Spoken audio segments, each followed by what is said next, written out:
nous accueillez. Frères et sœurs dans le Christ, quel enseignement nous donne l'apôtre Saint Paul quand il nous dit « C'est grâce à Dieu que vous êtes dans le Christ Jésus ». Et il ajoute « Celui qui veut être fier, qu'il mette sa fierté dans le Seigneur ». Voilà, c'est l'idéal de la sainteté. Vivre dans le Christ, vivre en communion avec le Christ. C'est l'essentiel de la vie du chrétien. L'essentiel, c'est d'aimer. Et nous savons que nous sommes aimés. Et que l'amour de Dieu, l'amour dont Dieu nous aime, engendre en nous une source d'amour. La sainteté, ce n'est pas être sans défaut. La sainteté, c'est se laisser aimer, se laisser remplir par l'amour de Dieu qui vient féconder nos cœurs. Alors, lorsque nous célébrons les saints, nous voyons en eux des modèles de vie chrétienne. Et tout se résume dans cette communion d'amour. Parfois, nous pensons, et nous avons tort, nous pensons que les saints sont très lointains dans leur perfection. Et alors, non. Ils nous rappellent que devenir saint, c'est suivre un cheminement. Devenir saint, c'est parcourir un trajet, c'est marcher vers le Seigneur. Alors Saint Augustin, un grand saint de l'Antiquité, Saint Augustin qui nous a laissé ces fameuses confessions, s'adressant à Dieu et regardant toute sa jeunesse qui avait été légèrement agitée, il s'adresse à Dieu en ces termes. Bien tard je t'ai aimé, ô beauté si ancienne et si nouvelle. Bien tard je t'ai aimé. Et voici que tu es été au-dedans et moi au-dehors. Et c'est là que je te cherchais. Tu étais avec moi et je n'étais pas avec toi. Tu as appelé, tu as crié, tu as brisé ma surdité. Tu as brillé, tu as resplendi, tu m'as touché, et je me suis laissé enflammer pour ta paix. Plus près de nous, un autre grand saint, Saint Charles de Foucauld, portait ce témoignage. Il nous dit « Voici le secret de ma vie. J'ai perdu mon cœur pour ce Jésus de Nazareth. Et je passe ma vie à le chercher, autant que le peut ma faiblesse. » Voilà. L'idéal de la vie du chrétien, c'est cette marche, cette recherche de l'amour de Dieu pour nous laisser pénétrer par lui. Eh bien, chers amis, notre bienheureux Jean-Baptiste Fouque, nous sommes ici chez lui. Il a partagé cet enthousiasme pour Jésus, en lui consacrant sa vie entière, et tout en étant conscient de la grandeur de la vocation à laquelle il se sentait appelé, et la conscience de sa pauvreté personnelle. J'ai retrouvé parmi ses nombreux écrits une lettre qu'il a écrite quelques jours avant d'être ordonné prêtre. Et il écrit à son ami qui s'appelle Paul Manin. Ils avaient été ensemble au grand séminaire de Marseille. Mais Paul Manin, lui, ensuite s'est marié. Mais ils sont restés très proches. Et alors, il décrit à son ami la beauté, la dignité du sacerdoce.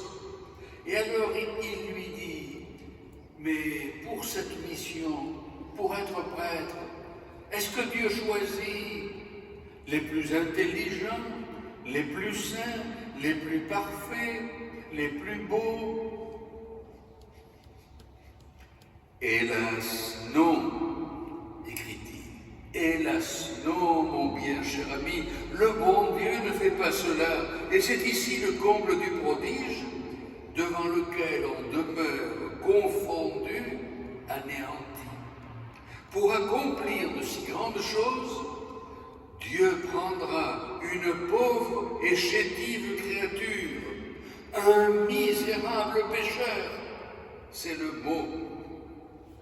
Que faire pour répondre à tant de faveurs?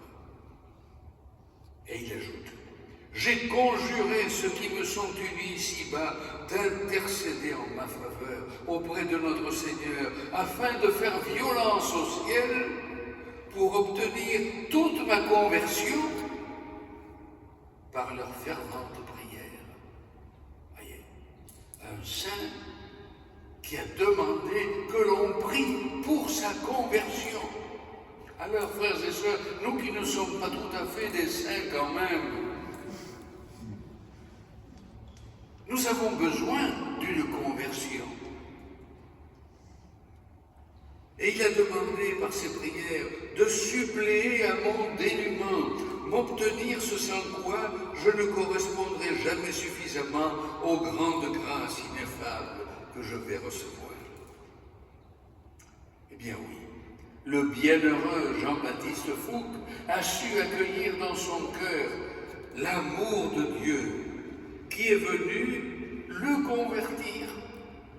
Et alors, il a pu faire sienne cette mission de Jésus que nous avons entendue dans l'Évangile.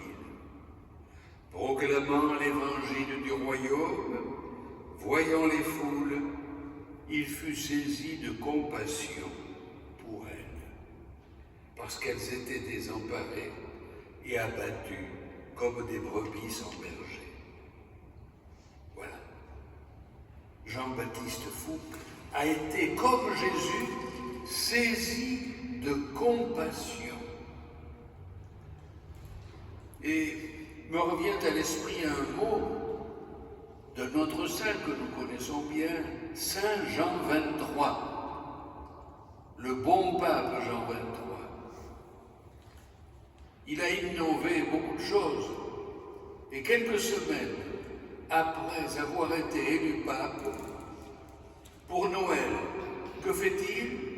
Il va visiter les prisonniers dans la prison de Regina Coeli à Rome. Et qu'est-ce qu'il leur dit? J'ai mis mon cœur à côté de votre cœur. C'est ça, la compassion. Jean-Baptiste Fouque a mis son cœur à côté du cœur de ses enfants, de ses vieillards, de ses malades, de ses filles désemparées. Il a mis son cœur à côté de leur cœur. Et en ce sens, il est pour nous un modèle. Et non seulement pour tous ceux qui travaillent dans les œuvres de l'abbé Fouque, ou qui font partie de l'association de ces œuvres, mais pour nous tous, chacune d'entre nous, mettons notre cœur à côté du cœur de ceux que le Seigneur place sur notre route. Comme s'applique bien à notre bienheureux ces mots du psaume que nous avons chantés. L'homme de bien a pitié, il partage. Toujours on fera mémoire du juste. À pleine main il donne aux pauvres, sa justice grandira et sa gloire. Mes amis, avec tous les saints du ciel, le bienheureux Jean-Baptiste nous rappelle que le chemin vers la sainteté passe par notre vie quotidienne. dans l'accomplissement de notre devoir, quelle que soit notre situation, époux, parents, enfants, prêtres, religieux, religieuses, dans l'exercice de notre profession, dans notre vie de famille et jusque dans nos loisirs. C'est là que se trouve le chemin de la sainteté, là où Dieu, dans sa providence, nous a placés. Et de là l'importance de vivre en communion intime avec le Christ, pour que nous puissions vivre notre vie quotidienne en conformité avec son amour.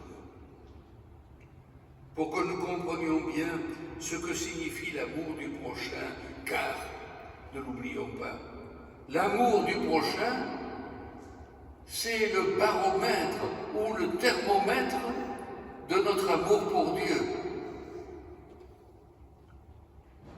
Dans une de ses homélies, il nous laisse un enseignement, il y a plus de 100 ans, qui n'a pas pris une ride. L'homme, dit l'abbé Fouque, l'homme, c'est là le prochain véritable, celui qu'il faut aimer, parce que c'est celui avec lequel nous vivons. Prochain doué de facultés, prochain qui a du cœur, de la volonté, de l'intelligence, capable de comprendre nos inclinations, de satisfaire nos goûts, de les combattre. Il n'y a point de créature humaine qui puisse n'être pas ce prochain. Et alors, comme il parlait dans cette église, aux habitants du quartier, de la paroisse, il aimait les paroles un peu fortes. Judas, s'il vivait encore, serait notre prochain. L'être le plus malfamé, l'homme le plus dégradé, et comme on dit vulgairement, la conscience la plus noire, tout cela encore, c'est le prochain, parce que tout cela c'est l'homme, et que l'homme nécessairement doit être aimé. Toujours pour cette raison, nos ennemis entrent dans cette catégorie. À leur tour, ils méritent des égards. Eux aussi sont notre prochain. Vous voyez déjà quelle extension doit prendre notre amour, quelle puissance Dieu a donnée à notre cœur. Amen.